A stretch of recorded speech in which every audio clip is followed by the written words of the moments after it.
Hai, iOS 18.4 di sini udah dirilis Apple beberapa hari lalu. Udah gua coba selama kurang lebih 1 harian ya. Di sini ada keterangannya, update kali ini adalah ngasih 8 emoji baru, lalu adanya fitur di Apple Intelligence berupa sketch style di image playground, lalu bisa juga di sana ada perbaikan bugs dan beberapa fitur-fitur yang lainnya. Untuk update kali ini ukurannya lumayan gede, di iPhone XR aja ini sekitar 3 gigaan, teman-teman bisa lihat. Jadi pastiin untuk sinyalnya stabil dan kalau bisa pakai jaringan WiFi. Oke, kita cek dulu untuk build numbernya. Kita masuk ke menu setting, lalu pilih general di sini, software update, di about, lalu cek di sini build numbernya. Ada di 22E240.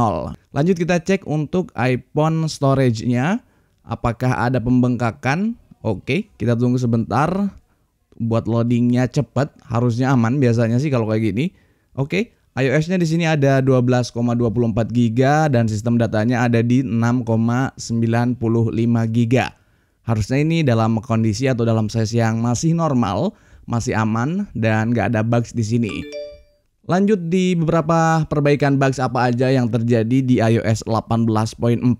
Yang pertama itu adalah di perbaikan jaringan WiFi. Nah, di jaringan WiFi yang kadang disconnect sendiri di beberapa device, harusnya di iOS 18.4 ini udah aman, udah lebih stabil, udah lebih aman. Teman-teman yang mungkin sebelumnya ada di iOS yang lama, apakah juga sudah ada perbaikan atau masih ngaco-ngaco aja jaringan WiFi-nya? Kalau gue pribadi ini lumayan anteng untuk penangkapan sinyal, juga ini cukup kuat, hampir full, bahkan full ini. Aman-aman aja dan gak ada isu sama sekali. Perbaikan yang kedua adalah di bagian bugs kamera. Di bagian bugs kamera di sini, kalau teman-teman yang kameranya udah 2 lensa, ada ultra wide, ada telefoto, ada lensa wide. By the way, handphone yang gue gunain ini baru 1 lensa karena iPhone XR. Kayak iPhone 11 sampai iPhone yang terbaru udah 2 lensa. Apakah perbaikan di bagian bugs kamera itu udah dibenerin? Yang zoom in, zoom outnya masih patah-patah. Tapi di iPhone 13 punya gue ini masih patah-patah. iPhone-nya kebetulan lagi dipakai di luar. Itu masih patah-patah, belum solve untuk problem di bugs kamera itu. Yang terakhir bugs di bagian image playground buat iPhone yang udah support Apple Intelligence dari iPhone 15 Pro sampai iPhone yang terbaru. Jadi sebelumnya itu Apple Intelligence di bagian image playground itu bikin handphone panas dan cepat overheat. Sekarang udah dibenerin jadi lebih aman harusnya. Kalian bisa coba sendiri kalau memang unitnya kalian pegang. Berikutnya adalah fitur-fitur baru apa aja yang dikasih di iOS 18.4. Ini lumayan banyak. Kita mulai dulu dari Control Center. Di Control Center ini di bagian toggle untuk jaringannya, baik jaringan WiFi maupun jaringan seluler, untuk kekuatan sinyalnya di bagian toggle ini bakal ngikutin kekuatan kayak di notification bar-nya di sini.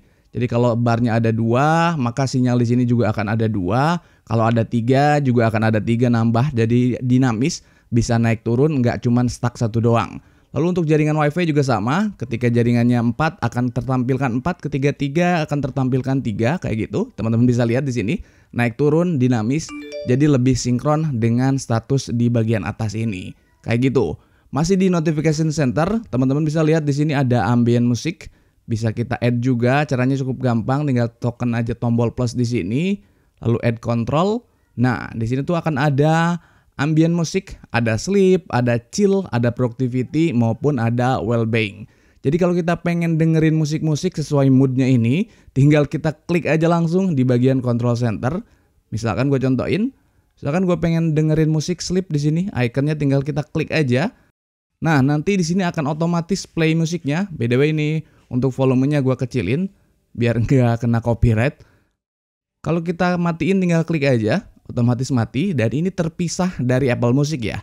Jadi akan sesuai dengan mood yang kita inginkan, akan otomatis diputar di musik. Kalau misalkan chill di sini kita klik, maka akan memutar di sini lagu-lagu yang sesuai dengan moodnya. Jadi bisa disesuaikan dengan kondisi mood kita pengen dengerin apa nih. Apa mau lagu santai, waktu mau tidur, atau lagu-lagu yang bikin happy gitu, bisa juga. Tinggal diatur aja sesuai kebutuhan.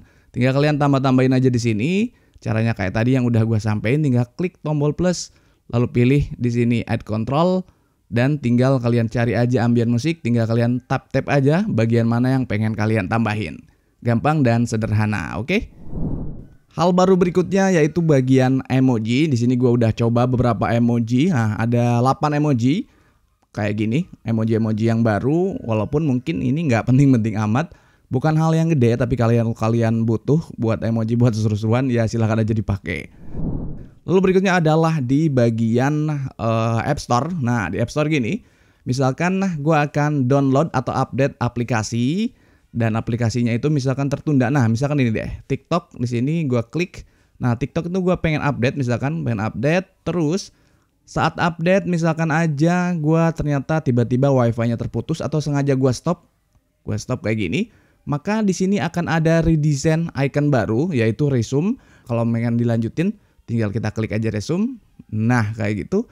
Nanti downloadnya akan terus berlanjut sesuai dengan yang tadi sebelumnya di stop kayak gitu. Tinggal ditunggu aja sampai selesai.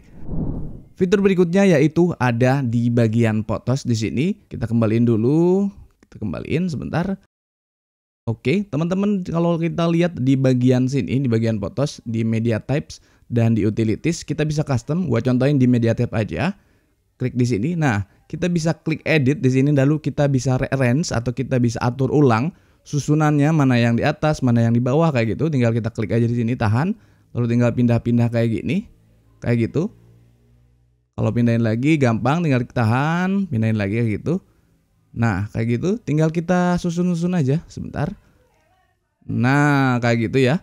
Tinggal dipindah-pindahin aja urutannya sesuai dengan kebutuhan.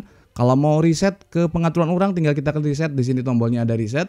Kalau mau klik done atau selesai ngedit, tinggal kita klik aja di sini. Kayak gitu, selesai. Oke. Lumayan ya. Lalu di bagian album di sini, bentar gua mana ya album, oke ini bagian album di sini kita klik, lalu kita klik titik 3 ini akan ada sebuah fitur baru yang namanya filter. Nah, kita bisa filter berdasarkan album atau berdasarkan folder. Fitur ini akan ngebantu kita mempermudah untuk membuat file-file foto kita lebih mudah kita temukan. Oke. Lanjut di fitur berikutnya adalah di fitur Safari. Kalau kita buka Safari, lalu kita masuk ke search bar-nya, maka di sini biasanya itu akan muncul histori pencarian kita. Misalkan kita klik di sini. Nah, di sini akan ada muncul histori pencarian kita yang sebelum-sebelumnya. Histori pencarian ini nggak usah kita clear all kalau pengen kita umpetin. Tinggal masuk aja ke bagian menu Safari atau menu setting Safari. Masuk ke menu setting, cari aplikasi Safari di sini. Oke. Kita cari aplikasi Safari. Nah, di aplikasi Safari kita buka. Lalu tinggal kita on offin aja di bagian search ini. Tinggal kita on offin aja. Show recent searches. Tinggal kita aktifin atau kita matiin aja. Kalau kita matiin nanti historinya bakal ngumpet. Nggak ada di bagian tadi search bar tadi. Nggak akan muncul gitu. Nggak akan muncul untuk histori pencarian di Safari. Tinggal disesuaikan kebutuhan aja. Nah, selain fitur-fitur tersebut, banyak juga fitur-fitur yang memang dikhususkan untuk iPhone-iPhone yang support Apple Intelligence.